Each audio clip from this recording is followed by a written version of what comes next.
fitness est en plein essor. Un peu partout en France s'ouvrent des salles au tarif low cost.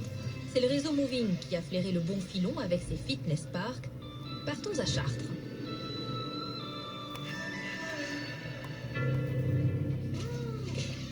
On va pas entamer les deux boîtes, ça sert à rien. À 32 ans, Alexandra se sent mieux dans son corps. C'est bon ? Difficile à croire, mais il y a 8 mois, cette mère de famille pesait 105 kilos. Elle en a perdu 13 grâce à un coaching personnalisé et depuis, elle poursuit ses efforts en se rendant régulièrement dans une salle de sport.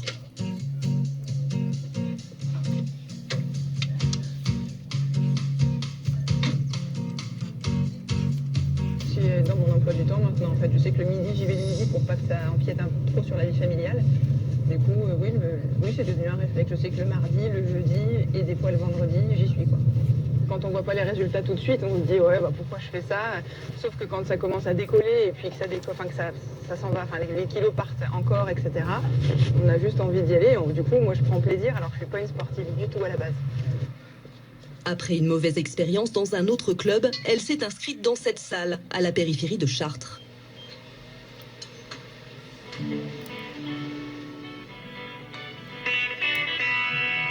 Accès libre, 7 jours sur 7, vaste amplitude horaire et des machines à foison sur 1400 mètres carrés.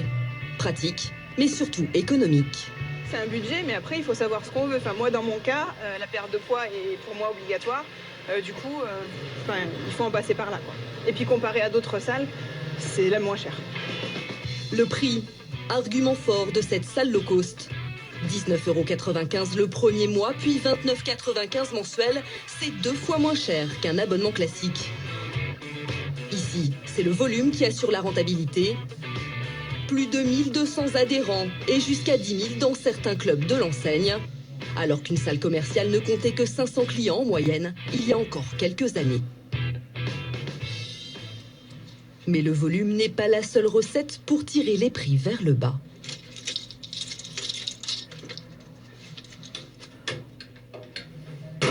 Tous les matins, le même rituel. Philippe Jaccarino, le patron, prépare la salle avant l'ouverture. L'idée, c'est de tourner dans toutes les salles, de vérifier que le matériel est en place, que les clients vont retrouver une salle qui est clean, quoi. C'est plus agréable le matin d'arriver dans une salle qui est bien rangée, où on trouve tout son matériel en place. Voilà. Et puis vérifier qu'il n'y a pas de problème. Voilà, on est déjà en forme le matin, prêt à démarrer la journée. On fait un peu d'exercice. C'est sympa. Être partout, polyvalent. Depuis qu'il a ouvert cette salle il y a 18 mois, ce franchisé ne compte plus ses heures. Ancien responsable d'un grand parc aquatique à Paris, il s'est converti au low cost. Chez lui, pas de piscine ni de sauna. Plus de 120 cours en libre service, mais le coach est virtuel. L'abonnement donne accès à toutes les machines. Pour le reste, il faut payer. Suivi et programme personnalisé, 20 € l'année. Cours spécifiques, 5 €. La serviette, 5 €. L'investissement, le choix qu'on a fait depuis le début, c'est de dire on va répondre aux besoins prioritaires des pratiquants. Aujourd'hui, les pratiquants, qu'est-ce qu'ils veulent? Ils veulent de l'autonomie, mais ils veulent aussi être accompagnés et avoir la possibilité d'accéder à des services optionnels.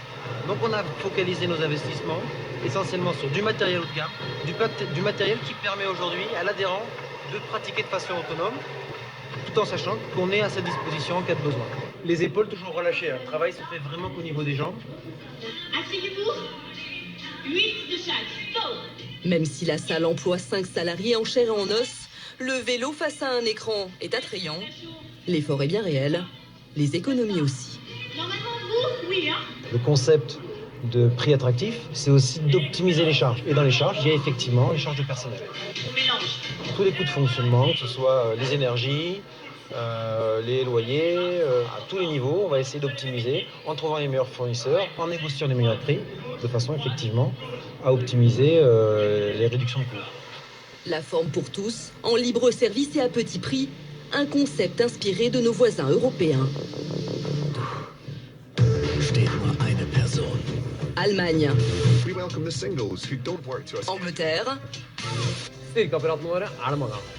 Suède, Dans ces pays, la formule existe depuis plus de 10 ans. Et c'est un succès. En Europe du Nord, 16% de la population est membre d'un club de fitness, 2 fois plus que dans l'Hexagone. Mais la France rattrape son retard. Ah oui, on a encore battu le record, hein. C'est bien ça. Des centaines de clubs se sont ouverts ces 3 dernières années.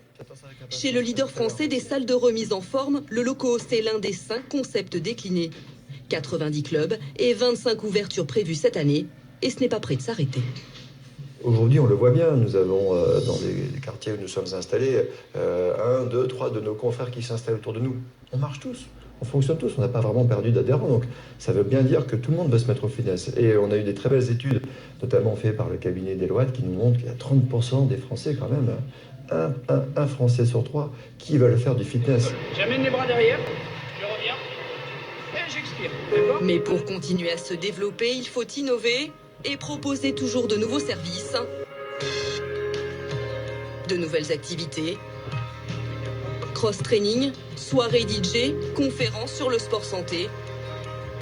Une manière aussi de fidéliser les clients. Car en France, 1 personne sur 2 ne renouvelle pas son abonnement au bout d'1 an.